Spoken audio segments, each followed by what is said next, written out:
কালকে যে মর্মান্তিক ঘটনা দেখার মতো না, কোনো মানুষ দেখতে পারে না, সহ্য করা যায় না। আমি একটু দেখার পরে আমি আর সহ্য করতে পারছি না। সেই হিসাবে আমি পরিষ্কারভাবে বলছি, যারা নাকি এই ধরনের আচরণগুলো করছে তাদের ব্যাপারে আমাদের সামনে আজকে দিনের মতো পরিষ্কার হয়ে গেছে।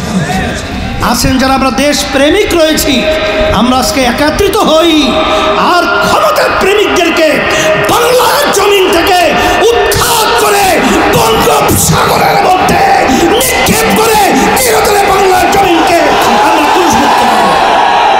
এই হিসেবে আমি সতর্কতার আহ্বান জানাচ্ছি, এদেরকে বাংলাদেশের মানুষ আর ক্ষমতার মস্তদে দেখতে চায় না। সেই হিসেবে আমার সকলকে উদাত্ত আহ্বান জানাচ্ছি, আসেন আমরা সবাই ঐক্যবদ্ধভাবে ফ্যাসিস্ট চরিত্র, টাকা পাচারকারীদেরকে এবং ক্ষমতা প্রেমিকদেরকে আমরা বাংলার জমি থেকে উৎখাত করে দেশ প্রেমিক এবং ইসলাম প্রেমিক মানবতা প্রেমিকদেরকে আমরা বাংলার জমিনের মধ্যে পরিচালনার দায়িত্ব ন্যস্ত করার জন্য আল্লাহ রব্বুল আলামিন আমাদের সকলকে কবুল করে নেও। ইসলামী যুব আন্দোলন গতকালকের আমি দেখলাম যে বাংলাদেশের ভিতরে যে কালকে যে সংবাদটা প্রকাশিত হয়েছে, এটা আমরা যে বারবার ইতিহাসে পড়ে থাকি, আইয়ামে জাহিলিয়াত, ওই যে বর্বর যুগের যে ইতিহাসগুলো, তাও এক পর্যায়ের কালকের প্রকাশিত ঘটনায় হার মানিয়েছে। ইসলামী আন্দোলন বাংলাদেশ প্রতিষ্ঠিত হয়েছে ন্যায়ের পক্ষে, অন্যায়ের প্রতিবাদে। তার সহযোগী সংগঠন ইসলামিক যুব আন্দোলন সাথে সাথে তারা অন্যায়ের প্রতিবাদে রাত্রেই তারা মাঠে রাজপথে অন্যায়ের প্রতিবাদে আওয়াজ তুলেছিল।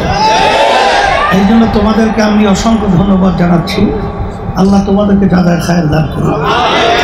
সাথে সাথে অনেক স্কুল, কলেজ, ইউনিভার্সিটির ছেলেরা যারা দেশকে ভালোবাসে, যাদের ভিতরে মানবতা রয়েছে, তারাও সেই রাত্রে তাদের শান্তির থাকার জায়গাকে বাদ দিয়ে তারাও রাজপথে অন্যায় প্রতিবাদে তারাও আওয়াজ তুলেছিল।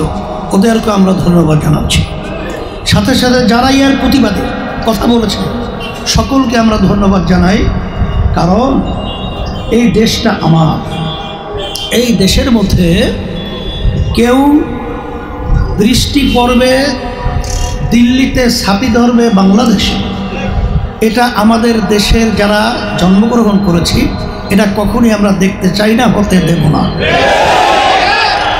এখানে বিদেশিদের এজেন্ডা বাস্তবায়ন করার জন্য যারা বিভিন্ন পর্যায়ে গুম হওয়ার পরে আরাম আয়েশে জিন্দিগি 9 বছরের মতো ভারতে কাটিয়েছিল, তারা বাংলাদেশের ভিতরে এসে বড় বড় কথা বলবে আর তাদের কথা ভারতের সুরের সাথে মিলে যাবে, এটা বাংলাদেশের মানুষ দেখতে চায় না।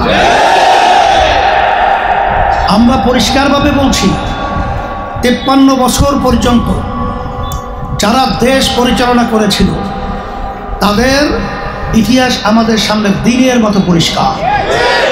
এদের পরিচালনায় এই সুন্দর দেশ বাংলাদেশটা একবার দুইবার নয়, তাম দুনিয়ার মধ্যে 5 বার চোরের দিক থেকে ফার্স্ট হয়েছে। এই দেশের মধ্যে আমরা ইতিহাস পড়লে দেখি যে এদের পরিচালনায় হাজার হাজার মায়ের কোল সন্তান হারা হয়েছে। আমরা এদের পরিচালনা দেখেছি যে মা কাঁদতেছে আর মা চিৎকার করে বলছে, আজকে কয়েকদিন পর্যন্ত আমার সন্তান আমাকে মা বলে ডাকে না। এই কথা আমাদের শুনতে হবে। আর আজকে বাংলাদেশের মধ্যে ওরা চাঁদাবাজির মাধ্যমে, খুনের মাধ্যমে আজকে আমাদের দেশটাকে অশান্তির জাহান্নামের আগুন সর্বত্র ধাউ ধাউ করে জ্বালাবে। এটা বাংলাদেশের মানুষ আমরা আর দেখতে চাই না। এটার পরিবর্তন আমাদের কি করতে হবে? এর জন্যই আপনারা জানেন 5ই আগস্টের পরে এই বাংলাদেশের মধ্যে দেশ গড়া, ইসলামের পক্ষে রাষ্ট্রীয় পর্যায়ের পরিচালনা একটা সুন্দর ক্ষেত্র তৈরি হয়েছে। সেই ক্ষেত্র যদি আমরা কাজে লাগাতে না পারি, এটা আমাদের ইতিহাস যখন ভবিষ্যৎ প্রজন্ম সন্তানগুলো আমাদেরকে তারা ছাড়বে না এবং তারা আমাদের ব্যাপারে থুক মারবে, ঘৃণা করবে, আমাদেরকে অবজ্ঞা করে গালি দেবে। এই জন্যই আমি সকল কথা আহ্বান জানাচ্ছি, আসেন আজকে বাংলাদেশের মধ্যে যারা নাকি ক্ষমতা প্রেমিক রয়েছে, এরা আজকে আমাদের দেশকে অশান্তি করার জন্যে আজকে মানুষকে মানুষ মনে করছে না, আজকে মানুষের জানকে কোনো মূল্যায়ন করছে না, আজকে যা মনে করে তা করছে। এটা আমরা বসে বসে দেখব, এটা হতে পারে না, এটা পরিবর্তন আমাদেরকেই করতে হবে।